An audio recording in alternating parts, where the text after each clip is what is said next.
بإحسان إلى يوم الدين. ثم إلى أرواح الأولياء والعلماء والشهداء والصالحين، ثم إلى أرواح والدينا ووالديكم وجميع الحاضرين. شيء لله لهم الفاتحة. أعوذ بالله من الشيطان الرجيم. بسم الله الرحمن الرحيم.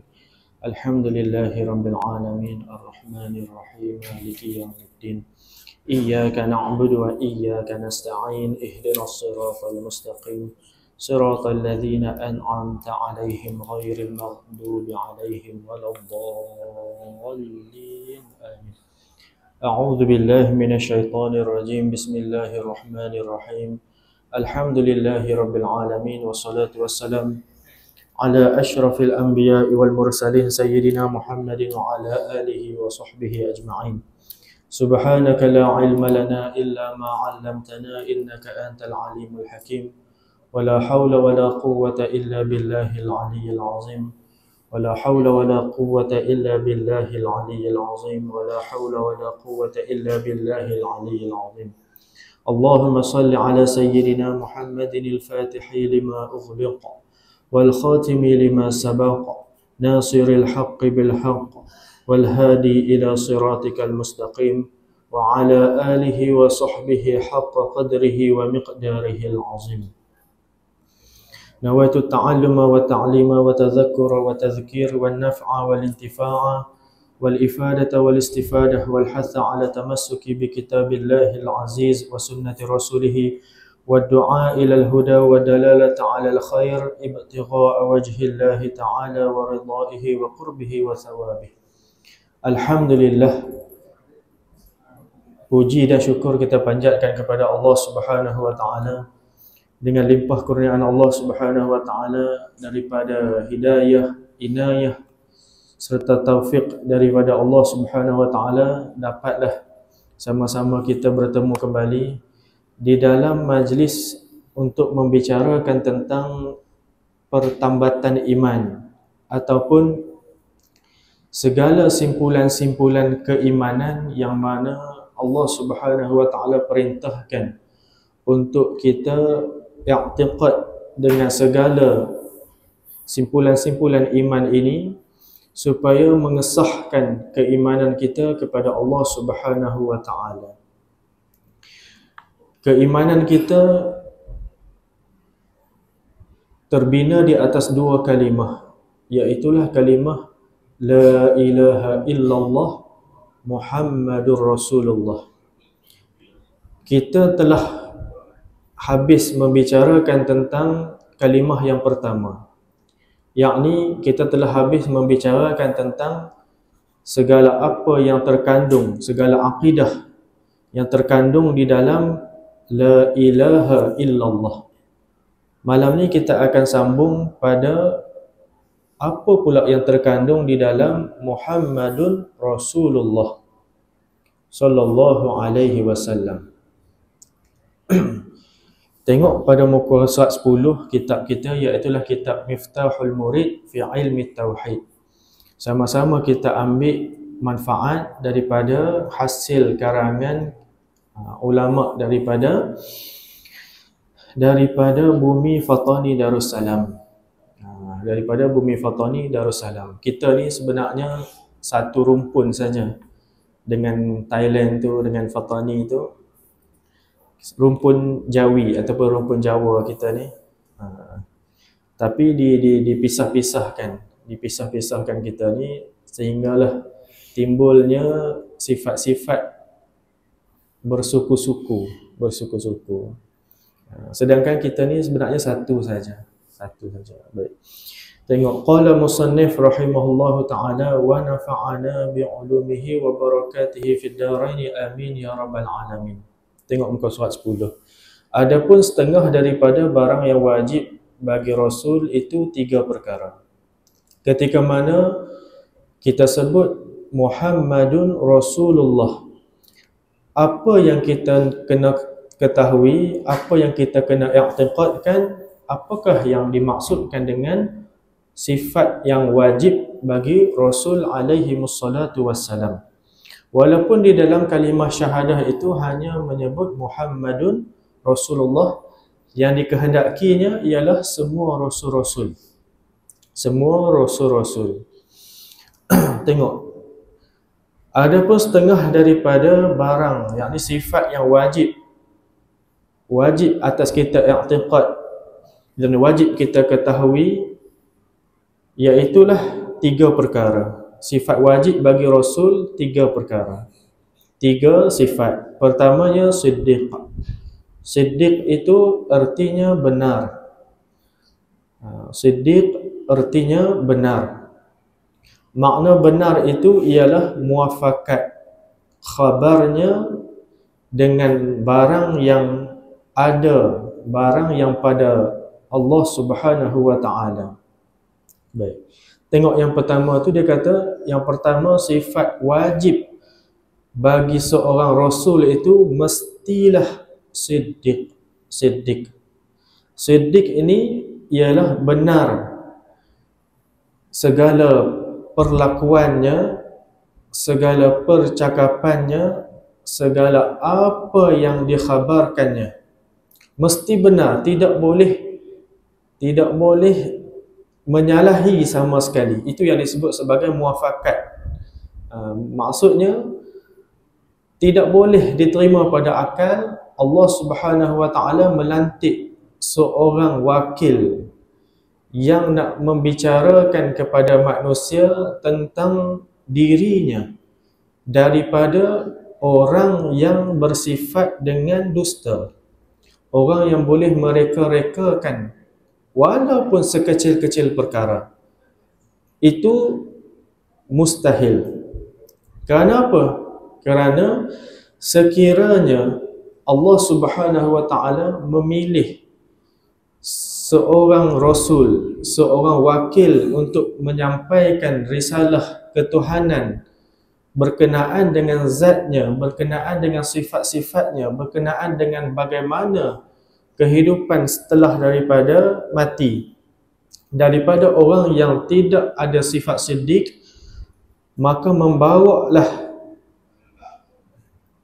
sifat dusta itu ataupun sifat tidak siddiq yang dipilih itu membawa kepada kekurangan Allah Subhanahu wa ta'ala. Kenapa? Kerana dia memilih orang yang tidak layak.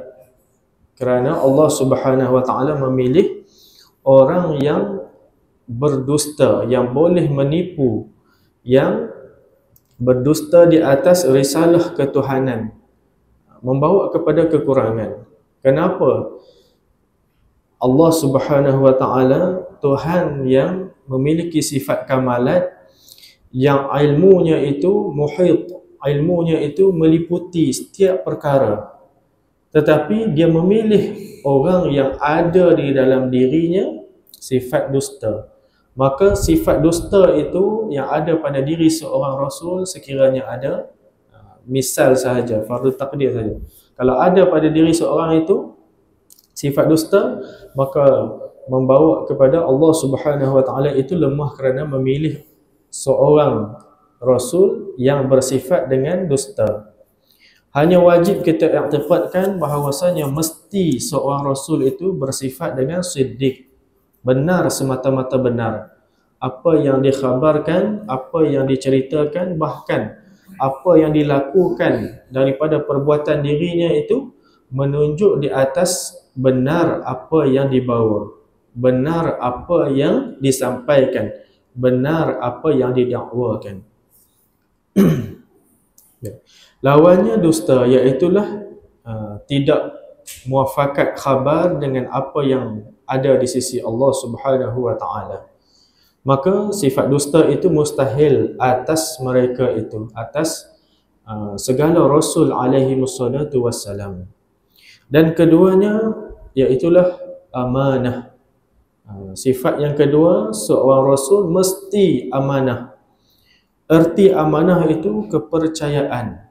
Erti amanah itu ialah kepercayaan. Baginda Nabi kita sallallahu alaihi wasallam disebut sebagai sadiqul masduq, orang yang benar, orang yang kepercayaan lagi dibenarkan. Masduq ni orang yang dibenarkan, yakni sebelum Rasulullah sallallahu alaihi wasallam itu dilantik menjadi rasul pun, orang-orang kafir Quraisy ni memang percaya kepada baginda Nabi sallallahu alaihi wasallam. Sebelum dilantik jadi nabi lagi pun, sebelum dilantik jadi rasul, orang-orang kafir Quraisy ni memang percaya kepada baginda Nabi sallallahu alaihi wasallam. Sebab itulah baginda Nabi itu disebut ataupun digelar, ataupun salah satu namanya ataupun digelar as-sadiqul masduq, orang yang benar lagi dibenarkan. Kadang-kadang orang ini disebut sebagai orang yang benar sahaja, orang yang siddiq sahaja, orang yang amanah saja, tetapi dia tidak dibenarkan. Dia tidak mempunyai, tidak dipercayai. Dia benar pada dirinya, tetapi dia tidak dipercayai oleh orang lain, tidak diperakui amanahnya itu oleh orang lain.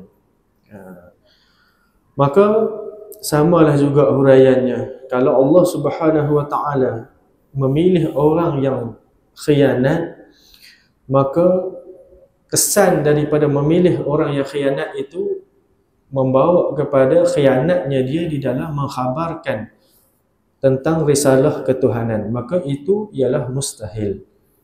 Sifat tersebut mustahil pada seorang rasul yang dipilih oleh Allah Subhanahu wa taala. Dan yang ketiganya tabligh. Tabligh artinya menyampaikan.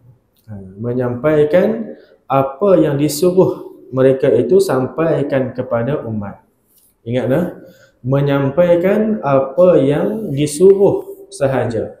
Kerana ada ilmu yang tidak disuruh oleh Allah Subhanahu wa taala sampaikan kepada umatnya.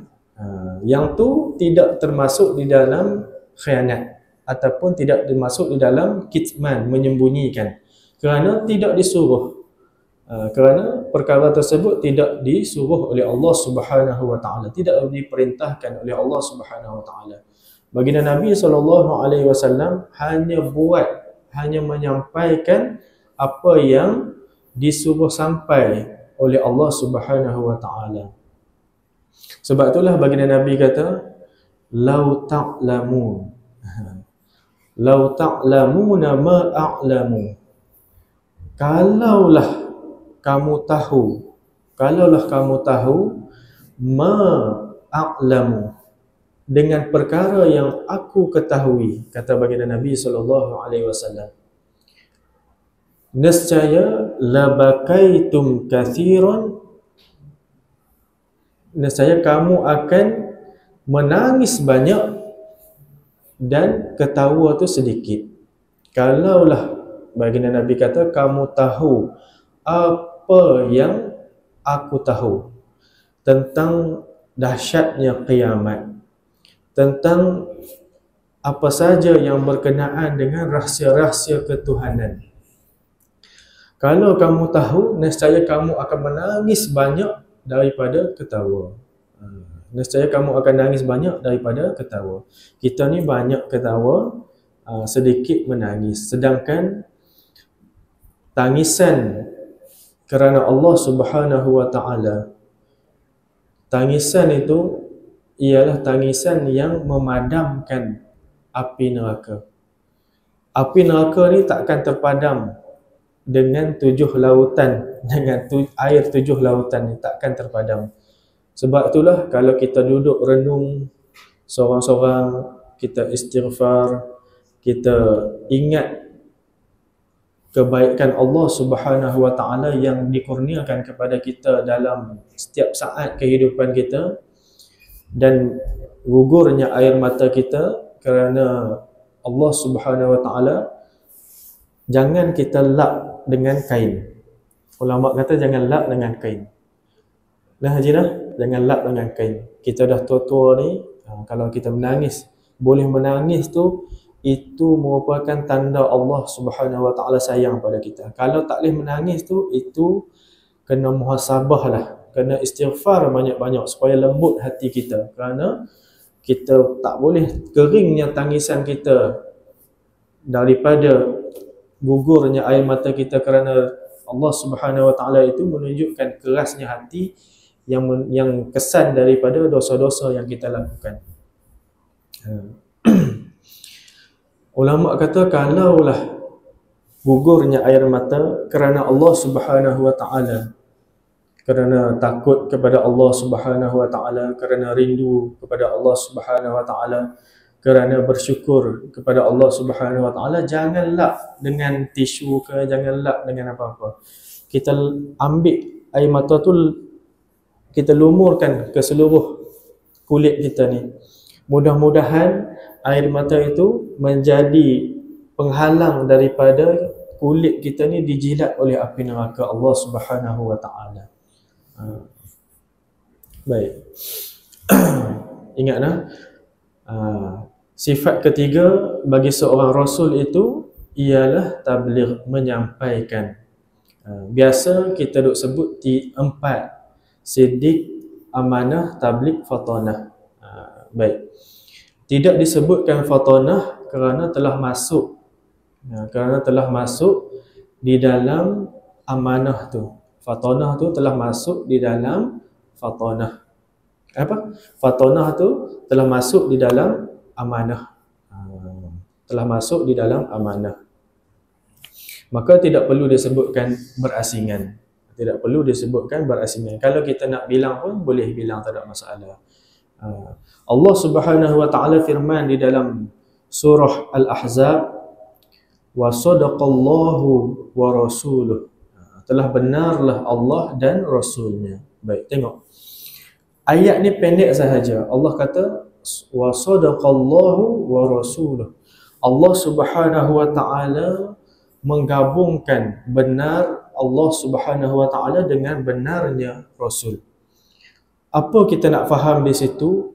Kita kena faham di situ bahawasanya mustahil bagi seorang Rasul dipilih daripada orang yang tidak benar, daripada orang yang khianat, dan daripada orang yang menyembunyikan sesuatu kebenaran ataupun menyembunyikan risalah yang Allah Subhanahu Wa Taala perintahkan. Mustahil. Sebab itulah Allah gandingkan benar Allah itu dengan benarnya Rasulnya, kerana Rasul itu seolah-olah tok dalang saja. Seolah-olah tok dalang saja. Hanya menggerakkan, hanya mengucapkan apa yang Allah Subhanahu Wa Taala perintahkan, apa yang Allah Subhanahu Wa Taala arahkan. Tok dalang dalam wayang kulit tu. Kat sini tak ada wayang kulit lah. Saya orang Kedah. Saya orang Kedah. Wayang kulit yang Kedah tu apa tu, Seri Asun. Seri Asun, tapi tuan-tuan tak faham lah. Sebabnya dia cakap pelet siam. Dia cakap pelet siam. Kalau siapa-siapa yang boleh cakap siam tu faham seronok lah. Ataupun wayang kulit yang sebelah Thailand. Wayang kulit sebelah Thailand ni nama dia wayang kulit Jatim. Yatim. Dia ni anak murid kepada Baba Ismail bin Wan Omar, Baba sepanjang tu. Dia tok dalang saja, tapi isi wayang kulit dia tu macam mengajar kitab. Persembahan dia tu persembahan dia tu Masya Allah, dengan dalilnya, dengan huraiannya. Oh, Masya Allah, hebat. Itulah seni di dalam menyampaikan dakwah. Seni di dalam menyampaikan dakwah.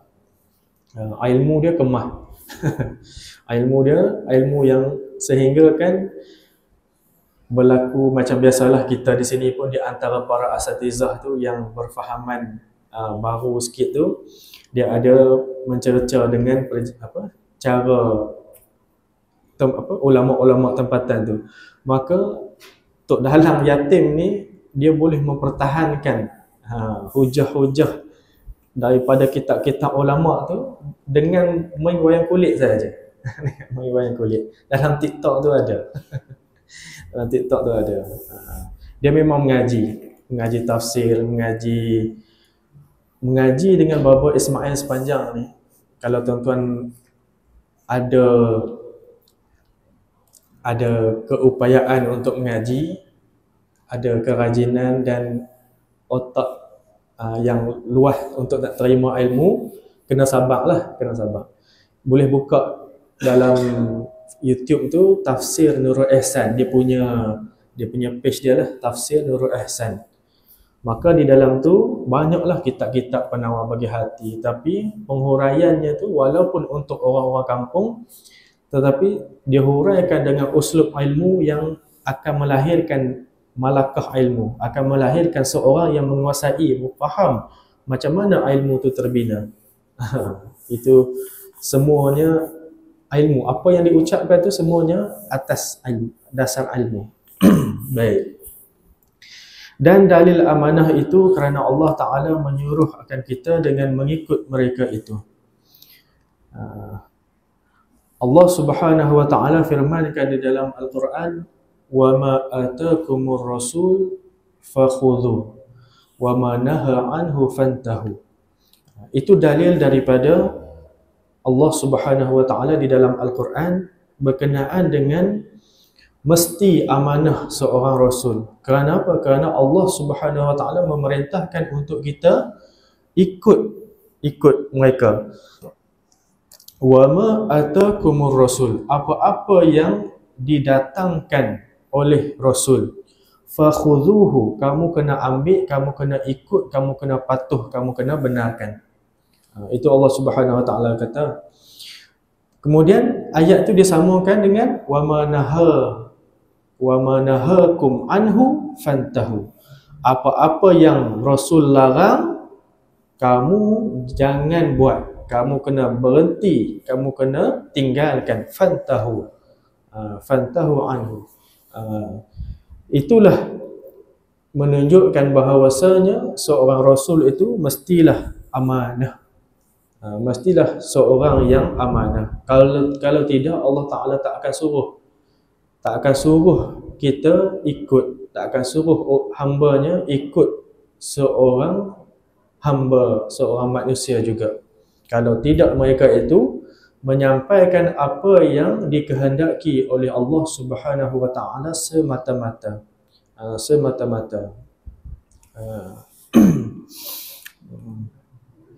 Baik. Kemudian katanya lagi, dan dalil amanah itu kerana Allah Ta'ala menyuruh akan kita dengan mengikut mereka itu, menunjuk mereka itu terpelihara daripada apa yang ditegah. Dan dengan diri dalil amanah ini jadi dalil bagi wajib yang ketiga bagi mereka itu, wajib bagi mereka itu tabligh. Dan harus pada hak mereka itu satu jua. Yang ini sifat harus pada seorang Rasul itu satu sahaja, sifat harus. Iaitulah a'rad basyariyah, perangai manusia. Perangai manusia. Yang ini perangai manusia yang tidak membawa kepada kekurangan. Kalau manusia biasa hanya makruh kencing berdiri, tetapi bagi para rasul, para nabi haram. Kerana itu membawa kepada kekurangan.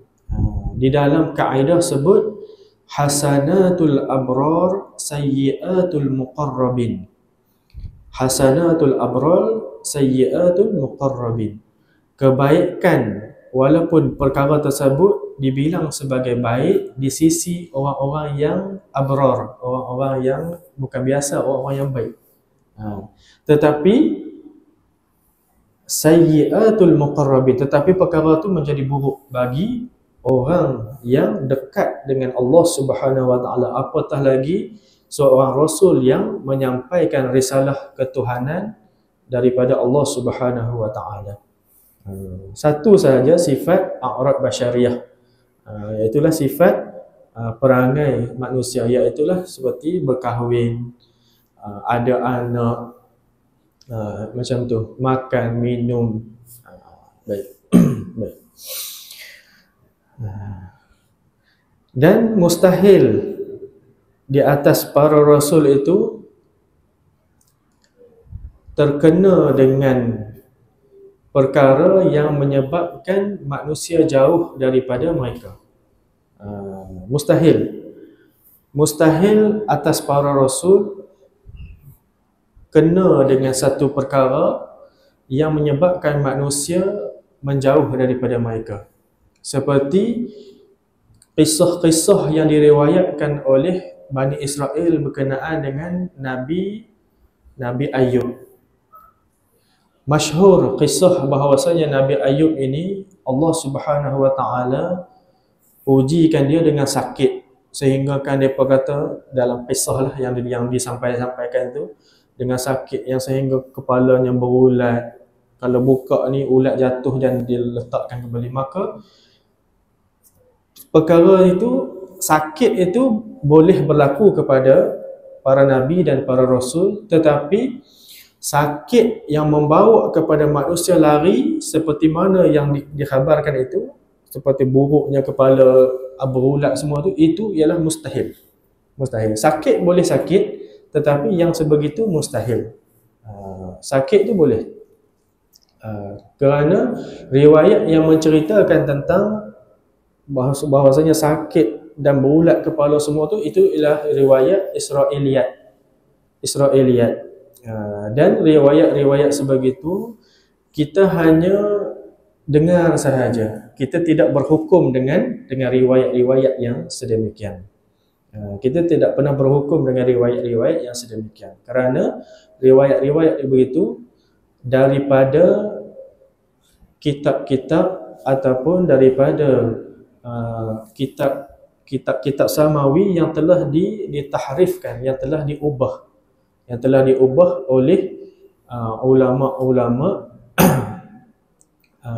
Bani Israel, ulama-ulama Bani Israel.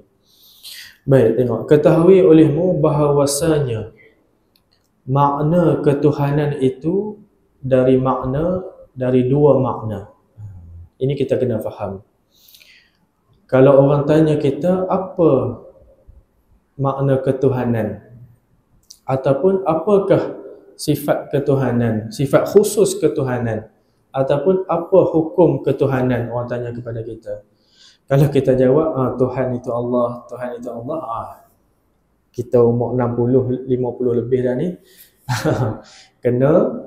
kena boleh jawab dengan jawapan yang menunjukkan bahawasanya kita ni bukan tua semata-mata tua. Kita ni tua yang berisi. Dia ada tua yang orang tua kata tua sabut. Tua sabut ni dia makin tua makin bengkok, makin tua makin kering. Kalau tua nyok tu, tua kelapa tu, makin tua makin banyak santan dia. Makin tua makin banyak santan. Kena jadi macam tua buah kelapa tu. Bila gugur satu-satu apa yang kita ucapkan itu, menunjuk bahawasanya kita orang yang ada ilmu, kita faham dengan agama yang Allah Subhanahu wa taala berikan kepada kita, yang Allah Subhanahu wa taala kurniakan kepada kita. Baik, tengok. Makna pertama, makna ketuhanan yang pertama, saya selalu ulang-ulang yang ni, iaitulah istighna. Dia terus terjemahkan dengan kaya. Kaya Tuhan daripada tiap-tiap barang yang lain. Istighna'un ilahi an kulli ma siwahu. Itu disebut sebagai hukum ketuhanan. Hukum ketuhanan ataupun Tuhan itu, kalau orang tanya apa itu Tuhan? Tuhan itu mestilah satu entiti yang terkaya, yang tidak berhajat daripada apa-apa yang lain selain apa-apa yang lain. Dia tak berhajat kepada apa-apa. Dia tak terkena hukum pada dirinya. Dia tak terbatasi oleh apa-apa. dan dia tak memerlukan siapa-siapa. Dia tak memerlukan siapa-siapa. Adapun segala kerajaannya, malaikat, semua itu nak menunjuk di atas kekuasaannya semata-mata. Allah Subhanahu wa taala tak memerlukan apa-apa pun. Tak memerlukan apa-apa. Dia terkaya. Tuhan itu mestilah sesuatu yang terkaya daripada tiap-tiap barang. Tiap-tiap barang. Sebab itulah Allah Subhanahu wa taala firmankan di dalam Al-Quran, huwallahu alladhi la ilaha illahu al-malikul qudusus salamul mu'minul muhaiminul azizul jabbarul mutakabbir subhanallahi amma yushrikun. Kalau kita baca ayat tu, kita letak tangan atas kepala ni. Kita letak tangan atas kepala. Ayat ni kalau tengok dalam hadis, dia ada lebih kurang 3 ayat daripada surah Al-Hasyr tu. Ayat yang terakhir lebih kurang ni lah. Ayat kira macam 3 ayat yang terakhir atau 4 ayat yang terakhir tu. Kalau tengok dalam hadis, siapa-siapa yang baca yang terakhir itu, diampunkan dosa oleh Allah Subhanahu wa taala. Kemudian kalaulah ada anak menantu kita yang nak beranak, anak ataupun menantu kita yang nak beranak perempuan lah, perempuan, kita ambil lah minyak ataupun air, kita buat air selusuh, baca doa, baca ni lah, baca ni, huwallahu alladhi la ilaha illa huwal malikul qudusus salamul mu'minul muhaiminul azizul jabbarul mutakabbir sampai habis, sampai ayat yang terakhir tu, sampai penutup surah Al-Hasyr tu. Kita baca tu, niatlah kepada Allah Subhanahu wa taala, moga dipermudahkan oleh Allah Subhanahu wa taala untuk kelahiran anak tu, untuk kelahiran dia, untuk kelahiran. Air selusuh, minyak selusuh ni dia bukan macam ubat paksa beranak, dia untuk nak bantu saja. Untuk nak bantu. Banyak lagi lah untuk nak buat tu. Antaranya petua, bukan petua lah, adalah kitab. Adalah kitab. Iaitulah baca Hanat waladat Maryam waladat Isa ukhruj ayyuhal maulud bihaqqil malikil ma'bud. Itu bukan jampi serapah tu. Bukan. Itu bukan jampi serapah. Itu apa yang dibacakan oleh ibunda bagi Siti Maryam ketika mana nak lahirkan.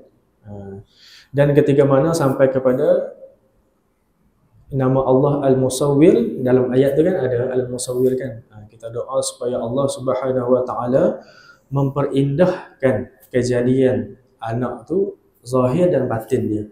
Zahir dan batin dia. Zahir dan batin dia. Baik. Kemudian ini petua lagi ni, petua lagi. Tapi janganlah kata saya ni nak lak ke apa aja. Ini ilmu. Dalam kitab Fathul Izar, kitab ni untuk orang-orang yang nak masuk ke gerbang perkahwinan. Nak masuk ke gerbang perkahwinan, kitab Fathul Izar ni kalau bahasa Melayu kita ialah pembukaan kain sarung. Itu terjemahan dia. Itu terjemahan dia. Pembukaan kain sarung. Baik. Antara khasiat ataupun khasiat nama Allah Al-Mutakabbir. Antara khasiat nama Allah Al-Mutakabbir. Katanya Imam Suyuti sebut, siapa-siapa yang menyebut, yakni dia berzikir ya mutakabbir 10 kali sebelum dia mendatangi isteri, sebelum dia berjima isteri dia, nescaya kalaulah dengan sebab jima malam tu terjadinya anak dia tu jadi orang yang soleh, jadi orang yang alim. Jadi orang yang soleh, jadi orang yang alim. Ya mutakabbir, ya mutakabbir 10 kali. 10 kali saja. 10 kali saja. Baik. Panjang pula di situ. Baik. Allah Subhanahu wa taala, kembali balik kita nak huraikan kita nak huraikan tentang makna ketuhanan. Makna ketuhanan itu iaitulah kaya Tuhan itu daripada tiap-tiap barang yang lain daripada dia. Baik. Allah memperkenalkan dirinya di dalam Al-Quran dengan satu nama. Dalam Quran satu tempat ni saja Allah Subhanahu wa taala menyebut dirinya sebagai Al-Mutakabbir. Al-Mutakabbir. Apa makna Al-Mutakabbir? Al-Mutakabbir ini ialah seseorang yang mempunyai sifat takabur. Seseorang yang empunya sifat takabur. Boleh tak kita sebut Allah Ta'ala mempunyai ataupun empunya ataupun Allah Ta'ala itu takabur? Boleh, tak ada masalah. Kerana takabur bagi hak Allah Subhanahu wa taala itu kamal, itu merupakan sifat kamalat. Itu merupakan sifat kamalat, sifat kesempurnaan. Tetapi takabur kalau ada pada seseorang hamba itu merupakan nuqsan dan kehinaan. Nuqsan ni kekurangan dan kehinaan. Sebagaimana Allah Subhanahu wa taala sebut bi'sa maswal mutakabbirin. Seburuk-buruk tempat kembali itu bagi mereka-mereka yang takabur, yang ada sifat takabur. Sifat takabur ni sifat sombong, sifat ego. Kalau bahasa baru lah. Kalau bahasa lamanya ialah membesarkan diri. Membesarkan diri. Kita rasa kita lah yang hebat, kita rasa orang lain hina. Itu sifat takabur ataupun itulah inti ataupun pati bagi sifat takabur, iaitulah rasa kita tinggi, orang lain rendah. Rasa kita mulia, orang lain hina. Allah Subhanahu wa taala kenapa menggelarkan dirinya sebagai satu zat yang mempunyai ataupun bersifat dengan sifat takabur? Kata para ulama, untuk nak memahami ni kita kena faham Allah Subhanahu wa taala sebelum memperkenalkan dirinya sebagai satu zat yang mempunyai sifat takabur. Kita kena faham dulu kenapa Allah Subhanahu wa taala sebut dia itu huwal malikul quddus. Azan dulu lah. Nanti kita sambung sikit. Iaitulah kenapa Allah Subhanahu wa taala memperkenalkan dirinya itu sebagai zat yang mempunyai sifat takabur. Yang mana sifat takaburnya itu menunjuk di atas kesempurnaan. Kesempurnaan. Iaitulah kerana Allah Subhanahu wa taala menyatakan sebelum daripada dia menggelarkan ataupun memperkenalkan dirinya itu Al-Mutakabbir, dia menceritakan dulu huwallahu allazi la ilaha illa huwal malik. Dialah Allah yang tidak ada Tuhan melainkan dia, dan dialah Al-Malik. Di dalam memahami makna Al-Malik, Imam Ghazali menerangkan bahawasanya makna Allah Subhanahu wa taala itu Al-Malik ialah zat yang mempunyai ataupun zat yang bersifat dengan raja, yang mempunyai kerajaan yang abadi. Allah Subhanahu wa taala menggelarkan dirinya Al-Mutakabbir kerana dia ialah merupakan seorang raja yang mempunyai kekuasaan yang tidak pernah berkurangan, yang tidak pernah terlepas daripada kekuasaannya itu satu zarah pun. Satu zarah pun apa yang berlaku tidak pernah terlepas daripada kekuasaan Allah Subhanahu wa taala. Itulah raja bagi segala raja, raja yang bersifat dengan raja yang hakiki. Kemudian pula Allah Subhanahu wa taala menggelarkan zatnya itu sebagai zat yang takabur yang besar, yang agung, yang kita boleh ertikan sebagai zat yang mempunyai sifat kesombongan, ialah kerana dia Al-Quddus, kerana dia Tuhan yang maha suci daripada apa-apa kekurangan. Apa-apa kekurangan pada zat, pada sifat, pada perbuatan, semuanya mustahil bagi dia. Mustahil bagi dia. Hanya Quddus semata-mata, hanya maha suci semata-mata. Segala perbuatannya tidak ada kekurangan, tidak ada yang sia-sia. Segala sifatnya semua dengan kemegahan, semua dengan keagungan. Dan zatnya tidak ada cacat celanya. Tidak ada cacat celah, tidak ada kekurangan pada zatnya. Kemudian selepas daripada Allah Subhanahu Wa Taala menyatakan zatnya itu maha suci, dia memperkenalkan pula bahawasanya dirinya itu As-Salam, yang mempunyai keselamatan, Al-Mu'min,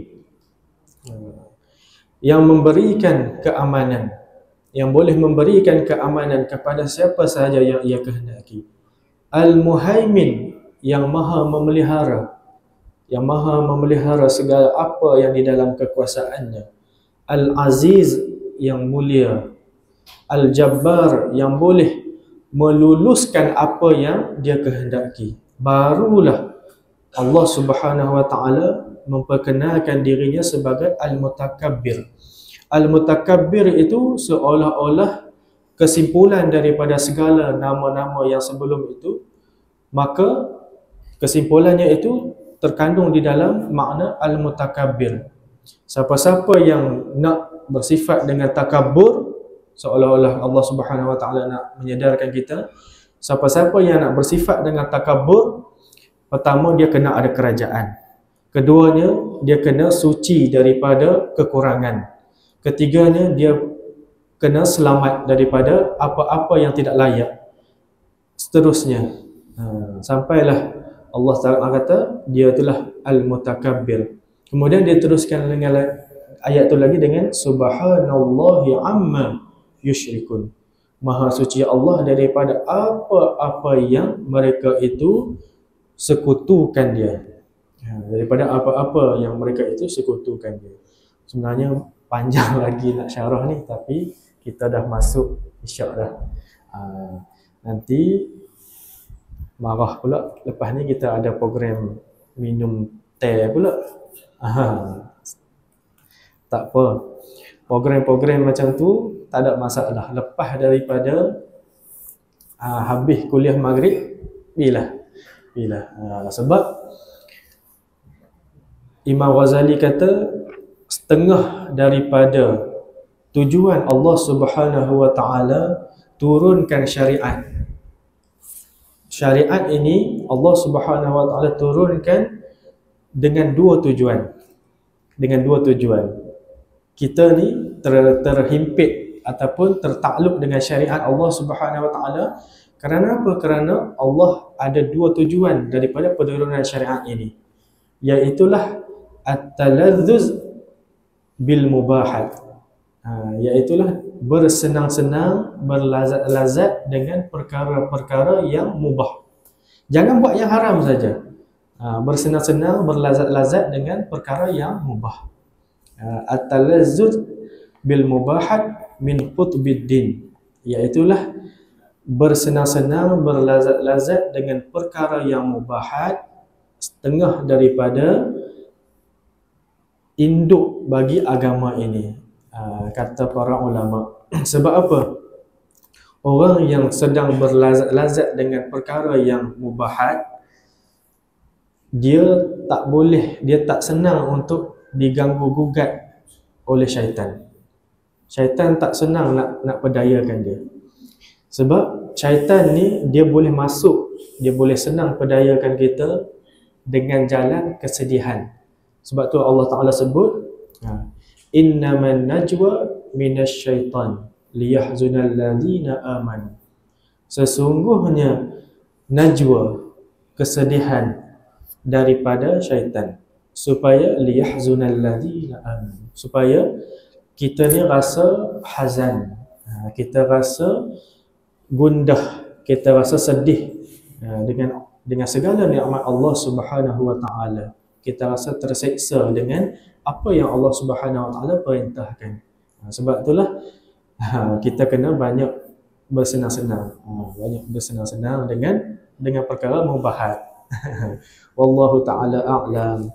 Subhanakallahumma wa bihamdika asyhadu an la ilaha illa anta astaghfiruka wa atubu ilaik. Bismillahirrahmanirrahim.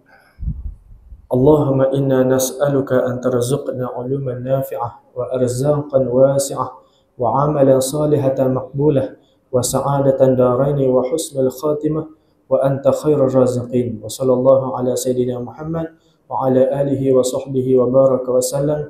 Walhamdulillahi rabbil alamin.